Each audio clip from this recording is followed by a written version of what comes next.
నమస్తే, welcome to our news network. Telangana సమాజం అన్యాయాన్ని ఎదిరించే తత్వం, న్యాయం కోసం ఎంతకైనా తెగించే పోరాట తత్వం, అన్యాయాన్ని ఏమాత్రం సహించలేని తెలంగాణ తత్వం పదే పదే రుజువు అవుతూనే ఉంటుంది. తెలంగాణ సమాజం ఆ విధంగా అవసరమైన ప్రతి చోట తన తెగింపును చూపిస్తూనే ఉంటుంది. కాకతీయ రాజులకు వ్యతిరేకంగా పోరాడిన సమ్మక్క సారలమ్మని మొదలుకుంటే అంతకు ముందు కూడా పోరాటాలు చాలా జరిగాయి. ఆ తర్వాత కూడా జమీందారులకు, జాగీర్దారులకు వ్యతిరేకంగా, నిజాంకు వ్యతిరేకంగా పోరాడిన తెలంగాణ రైతాంగ సాయుధ పోరాటం, ఆ తర్వాత ప్రత్యేక తెలంగాణ ఉద్యమం, 360 మంది ప్రాణాలు వదిలిన ప్రత్యేక తెలంగాణ ఉద్యమం, అదే సమయంలో ప్రారంభమైన నక్సల్బరీ ఉద్యమం, దాదాపు ఆ నక్సల్బరీ ఉద్యమం తెలంగాణ నుండి జగిత్యాల జైత్రయాత్రగా ప్రారంభమై నక్సల్బరీ, ఆ తర్వాత శ్రీకాకుళం తర్వాత అందుకున్న తెలంగాణ దేశవ్యాప్తంగా వ్యాపించి ఒక అతి పెద్ద పోరాటంగా ఈ పాలకులకు వ్యతిరేకంగా నూతన ప్రజాస్వామ్య విప్లవం కోసం పోరాడిన నక్సల్బరీ పోరాటం కావచ్చు. తెలంగాణ దాంట్లో కూడా తన సత్తా చూపించింది, న్యాయం కోసం ఎలా నిలబడుతుందో చాటింది. ఆ తర్వాత అనేక సార్లు తొలిదేశ తెలంగాణతో పాటు మలిదేశ తెలంగాణ పోరాటం కూడా బరిగీసి నిలబడింది. ఆంధ్ర పెట్టుబడిదారులకు వ్యతిరేకంగా తెలంగాణ ప్రజలు పోరాటం నడిపిన తీరు చిన్న విషయం కాదు. అది 1996-97లో మొదలైన ప్రత్యేక తెలంగాణ పోరాటం, మలిదేశ ప్రత్యేక తెలంగాణ పోరాటం 2014 తెలంగాణ ఏర్పడ్డ దాకా సాగింది. ఆ తర్వాత తెలంగాణ ఏర్పడ్డ తర్వాత కూడా ఏర్పడిన ప్రభుత్వాలు కావచ్చు, ఇక్కడున్న రాజకీయ పార్టీలు కావచ్చు, దోపిడీదారులు కావచ్చు, వాళ్ళ దోపిడీ దౌర్జన్యాలతో ప్రజల మీద దాడి చేసినప్పుడల్లా తెలంగాణ సమాజం ఎదురు తిరిగి నిలిచింది. ఈ మధ్యకాలంలో కేంద్ర హోం శాఖ సహాయ మంత్రి బండి సంజయ్ కొడుకు భగీరథ్ కేసు విషయం మనకు తెలుసు. ఆ కేసుకు సంబంధించి కూడా అన్యాయం జరగబోతున్న ఒక బాలికను రక్షించింది తెలంగాణ సమాజం. ఒక దుర్మార్గుడైన రేపిస్టును ఎదిరించి నిలబడింది తెలంగాణ సమాజం. అంత ఈజీగా ఏం సాగలేదు అది. అనేక పోరాటాలు చేసిన తెలంగాణ సమాజం ఆ పోరాటాలు అంత ఈజీగా ఎలాగైతే సాగలేదో, ఇది మనకు చిన్నదిగానే కనబడచ్చు, కానీ ఇది కూడా చాలా తీవ్రమైన ఒడిదొడుకులు, ఒత్తిళ్లు ఎదుర్కొంటూ సాగింది. మే 8న ఆ బాలిక తల్లిదండ్రులు బషీరాబాద్ పోలీస్ స్టేషన్లో కేసు నమోదు చేస్తే మే 16వ తేదీ దాకా అతని అరెస్టు జరగలేదు. 16న కూడా అతని అరెస్టు అని పోలీసులు ప్రకటిస్తున్నారు, లొంగుబాటు అని బండి సంజయ్ ప్రకటించాడు. ఏది నిజం ఏది అబద్ధం అని తేలాల్సి ఉంది. మే 8న బాలిక తల్లిదండ్రుల కేసు, అదే రోజు బండి భగీరథ్ కౌంటర్ కేసు కరీంనగర్లో. ఆ తర్వాత ఆ రోజు రాత్రి నుంచి మొదలైంది ఒత్తిళ్ళు. రాష్ట్ర వ్యాప్తంగా మీడియా మీద, యూట్యూబర్స్ మీద అనేక ఒత్తిళ్లు మొదలయ్యి నెక్స్ట్ రోజు పొద్దున్నే మొదలైంది కొంతమంది యూట్యూబర్సు, కొన్ని ఛానల్స్ బాధితురాలైన బాలికపై దుష్ప్రచారం, వ్యక్తిత్వ హననం, బాలిక తల్లిదండ్రుల వ్యక్తిత్వ హననం చేయడం అనే కార్యక్రమం కొన్ని మేజర్ ఛానల్స్, కొన్ని యూట్యూబ్ ఛానల్స్ పనిగట్టుకొని మొదలుపెట్టాయి. దానికి మొత్తం స్క్రిప్ట్ అందించింది బండి సంజయ్ అండ్ కో. బండి సంజయ్ నాయకత్వంలో ఐటీ సెల్ అనేక వాట్సాప్ గ్రూపుల్లో, సోషల్ మీడియాలో, ఛానల్స్లో, యూట్యూబుల్లో కూడా వాళ్ళ రాసిన స్క్రిప్టును యథాతథంగా అందరికీ పంచిపెట్టారు. అదే ప్రచారం చేశారు, ప్రసారం చేశారు. ఇంతకు ముందు కూడా నేను ఒక వీడియోలో చెప్పినట్టు 1-2 ఛానల్స్ అయితే చాలా దుర్మార్గంగా జర్నలిజం విలువలకు తిలోదకాలు ఇచ్చి అమ్మాయి మీద దాడి చేశారు. కొన్ని యూట్యూబ్ ఛానల్స్ ఇంకా నిర్లజ్జగా, మహిళలు నడుపుతున్న యూట్యూబ్ ఛానల్స్ కూడా నిర్లజ్జగా బాలిక మీద దాడి చేశారు. వాళ్ళందరి మీద ఈ మధ్య కేసులు కూడా నమోదైనట్టున్నాయి. 20-25 మంది మీద, యూట్యూబర్స్ మీద కేసులు కూడా నమోదైనట్టున్నాయి. యూట్యూబర్స్ మీదనే కాదు, ఆ బాలికకు వ్యతిరేకంగా కావాలని దుష్ప్రచారం చేసిన ప్రధాన ఛానల్స్ మీద కూడా ఈ కేసులు బుక్ కావాల్సిన అవసరం ఉన్నది. ఒకవైపు బాలిక కుటుంబానికి బెదిరింపులు, యూట్యూబర్స్కి కూడా బెదిరింపులు. బండి సంజయ్ ఏకంగా హనుమాన్ జయంతి సందర్భంగా కరీంనగర్లో జరిగిన ఏక్తా ర్యాలీలో హెచ్చరికలు జారీ చేశాడు. ఏక్తా ర్యాలీలో ఒక వెహికల్ మీద నిలబడి అతని పక్కన విద్యారణ్య భారతి స్వామి అంట ఆయన పక్కన నిలబడ్డాడు. బండి సంజయ్ ఒకవైపు హెచ్చరికలు జారీ చేశారు, తనకు వ్యతిరేకంగా కుట్ర చేస్తున్నారంటూ. ఎవరు కుట్ర చేస్తున్నారు? ప్రజలు కుట్ర చేస్తున్నారు. నిజం చెప్పాలంటే ప్రజలు ఆయనకు వ్యతిరేకంగా, ఆయన కొడుకు వ్యతిరేకంగా మాట్లాడింది ప్రజలు. కొడుకు చేసిన దుర్మార్గాలను బయటకు తీసుకొచ్చి దాన్ని వ్యతిరేకిస్తూ సోషల్ మీడియాలో ప్రచారం చేసింది ప్రజలు. వాళ్ళ మీద హెచ్చరికలు జారీ చేశాడు, వాళ్ళని హెచ్చరించాడు. అంతు చూస్తే అందరిదని చెప్పాడు. అలాగే భావోద్వేగంగా ప్రసంగించాడు. అక్కడ గుమిగూడిన ఆయన అనుచరులను రెచ్చగొడుతూ ఒక రకంగా మతోన్మాద ఉపన్యాసం ఇచ్చాడు. నినాదాలు, జై శ్రీరామ్ నినాదాలు, హిందూ మతానికి సంబంధించిన నినాదాలు ఇచ్చాడు. తన కొడుకును రక్షించుకోవడం కోసం ఎంత దూరం వెళ్ళగలిగాలో అంత దూరం వెళ్ళాడు. ఆయనే కదా ఆయన పక్కన నిలబడ్డ విద్యారణ్య స్వామి భారతి కూడా పిలిపించాడు ప్రజలకి. బండి సంజయ్కి మద్దతుగా నిలబడాలి మనం. ఒకవైపు బండి సంజయ్ కొడుకు మైనర్ను రేప్ చేసి పరారీలో దొరకకుండా తిరుగుతున్న సమయంలో విద్యారణ్య భారతి స్వామి హిందూ మత పెద్దలు అని చెప్పుకుంటున్న ఆ మనిషి బండి సంజయ్కి మద్దతుగా నిలబడాలి, ఆయన హిందూ ధర్మ పరిరక్షకుడు అని పొగిడాడు. యూట్యూబర్స్కు వచ్చిన ఎవరైతే బండి సంజయ్కి సపోర్టుగా నిలబడ్డ బండి సంజయ్ కొడుకు రేపిస్టుకు సపోర్టుగా నిలబడి మైనర్ మీద దుష్ప్రచారం చేసిన యూట్యూబర్స్ అందరికీ ఒకే స్క్రిప్ట్ వచ్చింది. ఆ స్క్రిప్ట్ వచ్చిందని మన తొలి వెలుగు ఛానల్ రఘు బహిరంగంగానే ప్రకటించాడు. తనకు ఆ స్క్రిప్ట్ వచ్చిందని మెసేజ్ రూపంలో. ఆ తర్వాత వాళ్ళు ఫోన్ చేసి కలవాలన్నారని, కలవాల్సిన అవసరం లేదని నేను కలవలేదు అని. అంటే స్క్రిప్ట్లు ఎంతమందికి అయితే వెళ్ళాయో వాళ్ళందరికీ డబ్బులు కూడా వెళ్ళాయని అర్థం. డబ్బులకు అమ్ముడు పోయిన యూట్యూబర్సు బండి ఐటీ సెల్ ఇచ్చిన స్క్రిప్టును యథాతథంగా చదివారు. మీరు ఒకసారి ఆ యూట్యూబర్స్ అన్నీ చూడండి, ఒకటే స్క్రిప్ట్, తేడా ఏముండదు. ఆ నుంచి మొదలెడతారు రౌతి దాకా సేమ్ స్క్రిప్ట్, తేడాలు ఏముండవు. ఒకవైపు దుర్మార్గంగా వాళ్ళు ప్రధాన మీడియా అసలు ఆ వార్త కూడా రాయకుండా, ఇంకొక వైపు ప్రభుత్వము చర్యలు తీసుకోకుండా, మొదటి రోజు 8వ తేదీ రోజు ఆ కేసు తీసుకోవడానికి 6 నుంచి 8 గంటల సమయం నిరీక్షింపజేసి వాళ్ళందరినీ, తల్లిదండ్రులను, వాళ్ళ కుటుంబ సభ్యులను కేసు నమోదు చేయకుండా, ఈలోపు బండి భగీరథకు ఇన్ఫర్మేషన్ ఎవరిచ్చారు? పోలీసులే ఇచ్చారా, ఇంకెవరైనా ఇచ్చారా? బండి భగీరథకు ఇన్ఫర్మేషన్ ఇచ్చి ఆయన అక్కడ కేసు నమోదు చేసిన తర్వాత చాలాసేపటికి అర్ధరాత్రి ఈ కేసు నమోదు చేసుకుని, అది కూడా బలహీనమైన సెక్షన్స్, పోక్సో కేసులోనే బలహీనమైన సెక్షన్స్ పెట్టి కేసు నమోదు చేశారు. ఆయన అరెస్ట్ చేయడానికి కనీసం ప్రయత్నం చేయలేదు.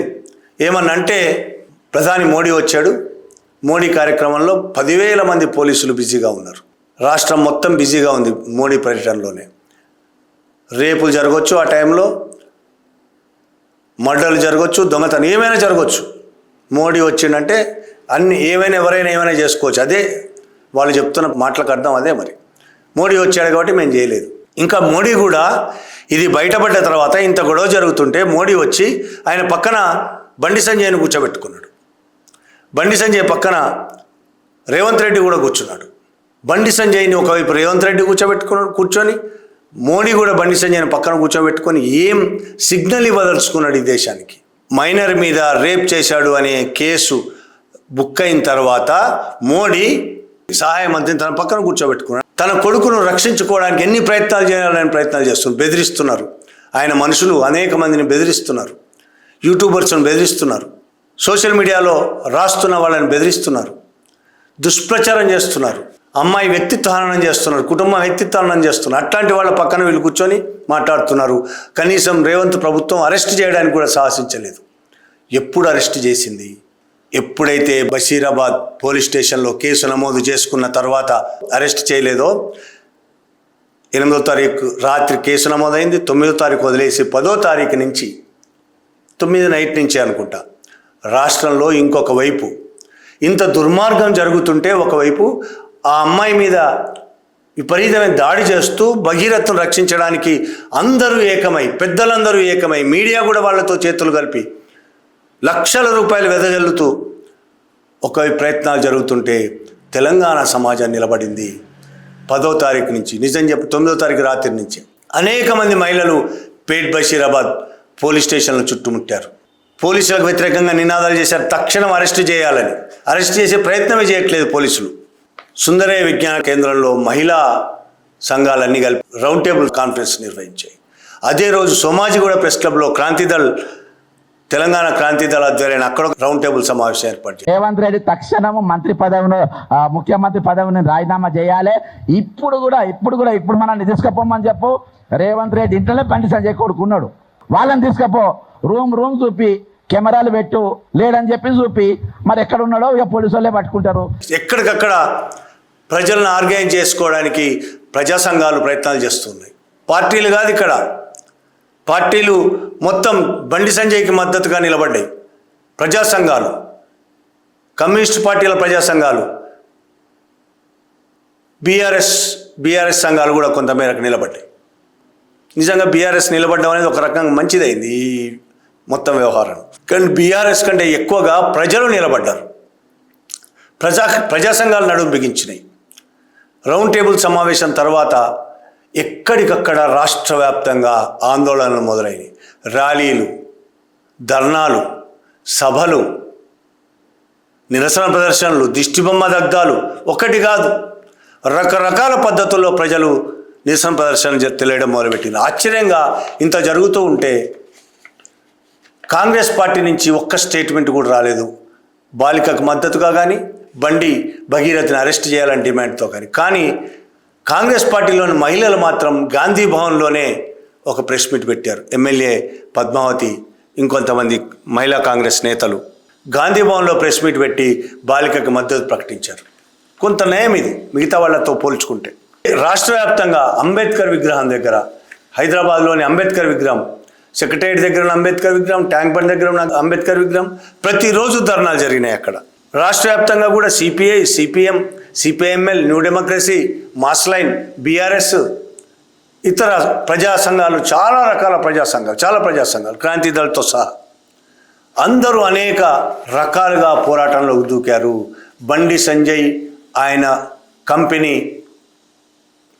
బెదిరింపులకు భయపడకుండా, వాళ్ళు చేస్తున్న ఫోన్ల ద్వారా చేస్తున్న హెచ్చరికలకు భయపడకుండా ప్రజా సంఘాలు, ప్రజలు రోడ్ల మీదకి వచ్చారు.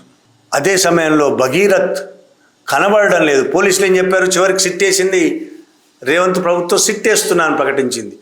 పోక్సో కేసు, వెంటనే అరెస్ట్ చేయాల్సిన కేసు. మేజిస్ట్రేట్ వాంగ్మూలం తీసుకోవాలి అమ్మాయి నుంచి, తీసుకొని వెంటనే అరెస్ట్ చేయాలి భగీరథ్ని, కానీ సిట్ వేసింది. ఇంత దుర్మార్గమైన చర్య, దీన్ని ఏమనాలి? సిట్ వేసి విచారణ జరిపిన తర్వాత చేస్తారండి. దీన్ని బండి భగీరథ్ని రక్షించడానికి అనాలన్నా, నిజంగానే అరెస్ట్ చేయడానికి అనాలన్నా? సిట్ వేసిన తర్వాత పోలీసులు ప్రకటించారు బండి భగీరథ్ పరారీలో ఉన్నాడని. ఆశ్చర్యంగా ఉంటుంది.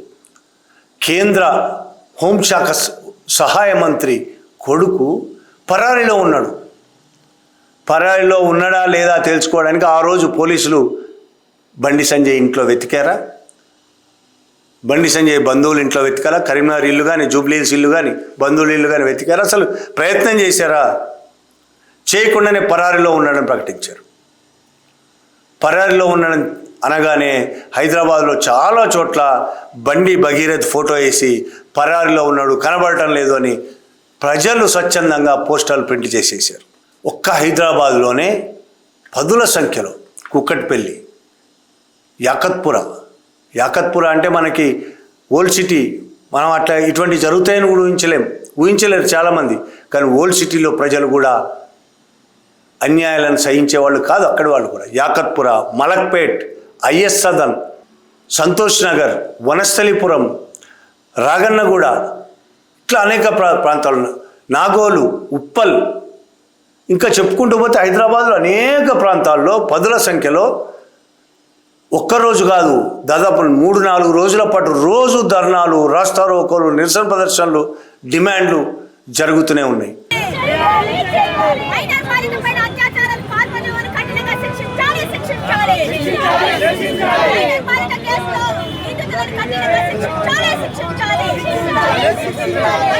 అనైతికంగా పిల్లల్ని పెంచిన బండి సంజయ్ని బర్తరఫ్ చేయాలి.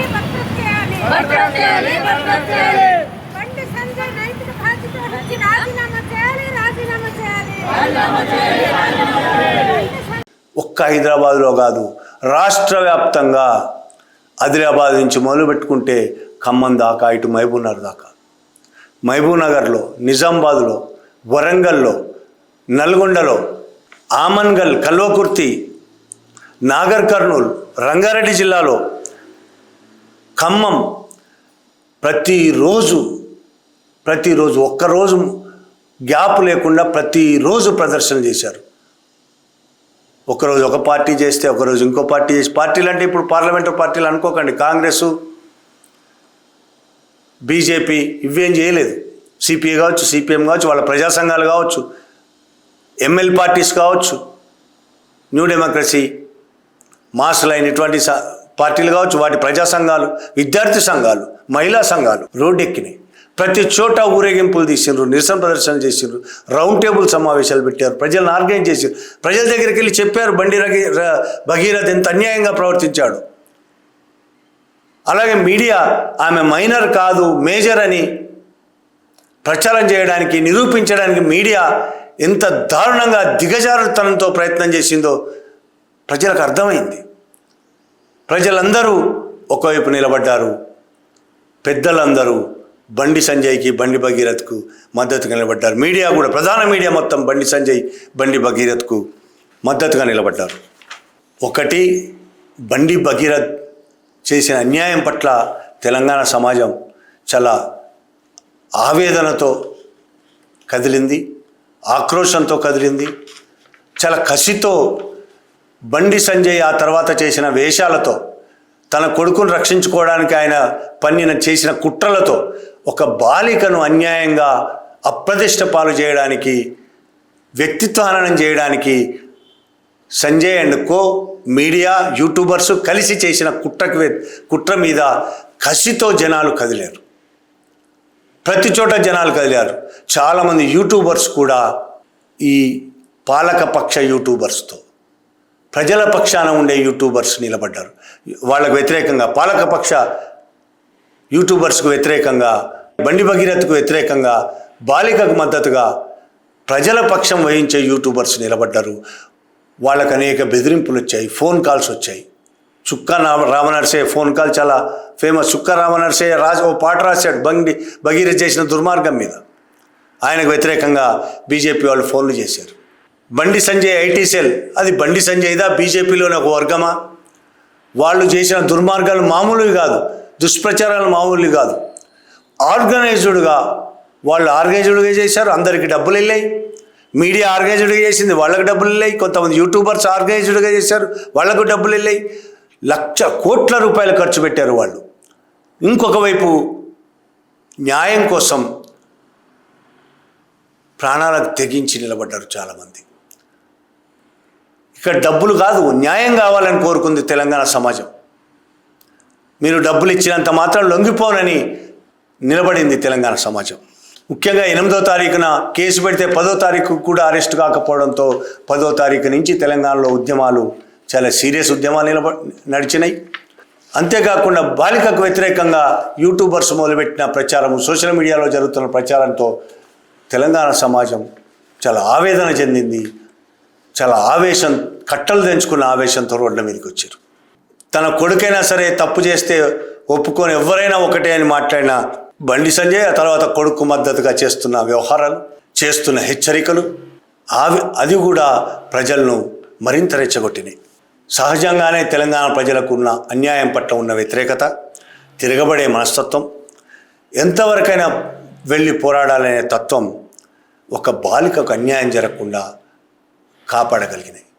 ఇప్పటి వరకైతే కాపాడగలిగినాయి. ఫ్యూచర్ ఏం జరుగుతుందో మళ్ళీ చెప్పలేం. రేపు కోర్టులు ఏం చేస్తాయో, ప్రభుత్వ పక్షం ఎవరితో ఉంటుందో, ప్రభుత్వం బాలిక పక్షాన్ని ఎంతవరకు సమర్థంగా వాదిస్తుందో ఇవన్నీ చూడాల్సి ఉంది. ఇప్పటికైతే బాలిక పక్షాన తెలంగాణ సమాజం నిలబడి ఈ రోజుకు విజయం సాధించింది. బండి సంజయ్ చేసిన కుట్రలన్నింటినీ తెలంగాణ సమాజం తిప్పికొట్టింది. చిన్న విషయం కాదు ఇది. కేంద్ర హోంశాఖ సహాయ మంత్రి, ఆయనకు మద్దతుగా కేంద్ర ప్రభుత్వం, ఆయనకు మద్దతుగా రాష్ట్ర ప్రభుత్వం, ఆయనకు మద్దతుగా సోషల్ మీడియాలో వీరంగం వేసే భక్తులు, అంధభక్తులు, భక్తజనం, వీళ్ళందరికీ వ్యతిరేకంగా నిలబడి గెలిచింది తెలంగాణ సమాజం. బండికి మద్దతుగా నిలబడ్డ రాష్ట్ర ప్రభుత్వం మీద కూడా గెలిచింది. రాష్ట్ర ప్రభుత్వాన్ని కిందికి దించింది తెలంగాణ సమాజం. తిమ్మిని బమ్మిని చేయొచ్చని కలలు గన్న బీజేపీ ఐటీ సెల్ను, అమ్ముడుపోయిన మీడియాను, అమ్ముడుపోయిన యూట్యూబర్స్ ధీటుగా ప్రచారం చేసింది, పోరాడి గెలిచింది. ఆర్గనైజ్డ్గా ఏం చేయలేదు, ఇవన్నీ ఆర్గనైజ్డ్గా వాళ్ళు చేశారు, కానీ ప్రజలు ఆర్గనైజ్డ్గా చేయలేదు. కానీ ఒక అమ్మాయికి అన్యాయం జరుగుతుంటే ఊరుకోబోమనేది మాత్రం ఖచ్చితంగా చూపించారు. అందరూ కలిసి ఒకే ఆర్గనైజేషన్ కింద పనిచేయకపోవచ్చు, కానీ అందరూ కలిసి, పెద్దవాళ్ళందరూ కలిసి ఏర్పాటు చేసుకున్న ఒక పెద్ద ఆర్గనైజేషన్ను దెబ్బకొట్టారు ప్రజలు. ఇంత జరిగిన తర్వాత ఇది ఒక్క తెలంగాణ సమాజం తిరుగుబాటు అనేది తెలంగాణ సమాజానికి సంబంధించిన అంశమే కాదు. ఇవాళ నేను ముందు నుంచి చెప్పాను, సమ్మక్క సారక్క నుంచి మొదలుకుంటే ఇవాళ వరకు ఈ ప్రభావం దేశవ్యాప్తంగా పడుతుంది. తెలంగాణ సాయుధ పోరాట ప్రభావం ప్రపంచవ్యాప్తంగా పడింది. ఇవాళ బండి భగీరథకు వ్యతిరేకంగా నిలబడ్డ, బరిగీసి నిలిచి గెలిచిన తెలంగాణ సమాజం ప్రభావం తెలుగు రాష్ట్ర పక్క ఆంధ్రప్రదేశ్ మీద కూడా పడింది, మిగతా రాష్ట్రాల మీద కూడా పడే ఉంటుంది. ఆంధ్రప్రదేశ్లో ఉన్న అనేక మంది ప్రజాస్వామికవాదులు, నిజాయితీగా అన్యాయానికి వ్యతిరేకంగా నిలబడేవాళ్ళు తెలంగాణ సమాజం చూపించిన తెగువను మెచ్చుకుంటున్నారు. సోషల్ మీడియాలో మనం చూస్తే కనబడుతుంటాయి. తెలంగాణ సమాజాన్ని చూస్తే మా ఒళ్ళు పులకరిస్తుందని మాట్లాడారు, సోషల్ మీడియాలో రాశారు. సెల్యూట్ అంటూ మాట్లాడారు. కొంతమంది అక్కడి కమ్యూనిస్టు మిత్రులైతే రెడ్ సెల్యూట్స్ తెలంగాణ ప్రజానీకానికి అని మాట్లాడారు. అనేక మంది రాతలు రాస్తున్నారు సోషల్ మీడియాలో. తెలంగాణ సమాజం గొప్పతనంలో కొద్ది భాగమైన మాకు కూడా ఉంటే బాగుండు అని ఏపీలోని కొంతమంది రాస్తున్నారు. ఏపీలో కూడా తెగించే తత్వం ఉంటుంది. ఇవాళ కాకపోతే రేపు బయటపడచ్చు. శ్రీకాకుళం రైతాంగ సాయుధ పోరాటం నడిచిన గడ్డ అది. కాబట్టి అది కూడా తక్కువేం కాకపోవచ్చు, కానీ తెలంగాణ సమాజం మాత్రం ప్రతి మూలమలుపులో నిలబడింది, న్యాయం కోసం నిలబడింది, తెగించింది, అన్యాయానికి వ్యతిరేకంగా నిలబడింది. ప్రతి మూలమలుపు ఈ సమాజం అభివృద్ధి మొత్తం తన పోరాటంలోనే ఉంది అనేది నిరూపిస్తూ వస్తుంది. తెలంగాణ సమాజం పుట్టినప్పటి నుంచి ఇప్పటి వరకు తన అభివృద్ధి మొత్తం అది చేసిన పోరాటంలో, అది నడిచిన దారిలో ఉంది. ఆ దారి మరింత గొప్పగా ఉండాలని, ఇదే తీరు చివరి వరకు కొనసాగాలని కోరుకుంటున్నాను. తెలంగాణ సమాజానికి salutes, red salutes. Thank you very much.